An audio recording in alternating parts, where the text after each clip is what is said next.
YouTube? Topaz Jake's back for another daily review, and this one is to that Ab-Soul Huey Knew. And you know, I honestly thought that this was going to be deeper than what it actually was, with that title being Huey Knew. I was kind of under the assumption that this was going to be about how he believed that Huey Newton was ahead of his time, but sadly not so much.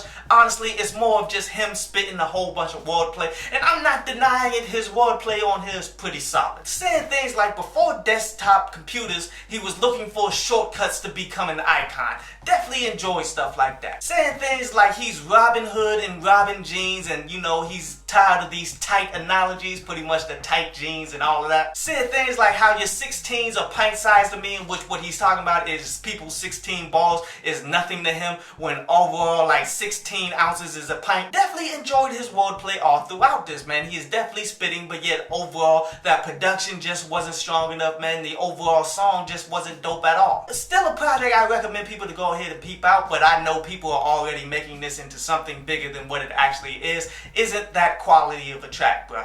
But this concludes today's review, and now we're going to jump into a brief instrumental from underground producer Richie Rich Beats before we jump into some of your questions.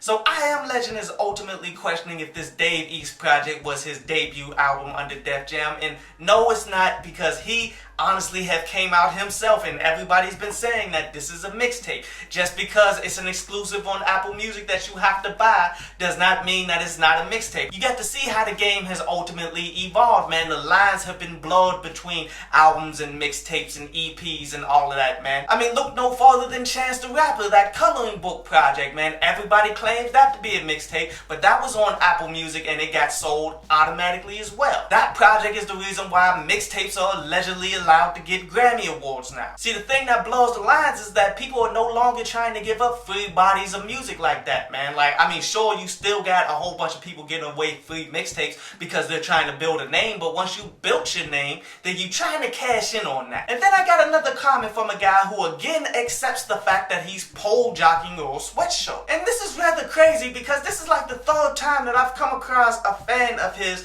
that openly admits to pole jockeying this dude. They try to claim it as a badge of honor, and y'all ain't nothing but some clowns for that, bro. See, this is a line as a fan you do not cross, but yet they're openly doing it, man, and that's just overall very weird. I hope you enjoyed the show. You can follow me at Twitter up there, and you can go to downloadpaz.com, that's down there, to read today's article.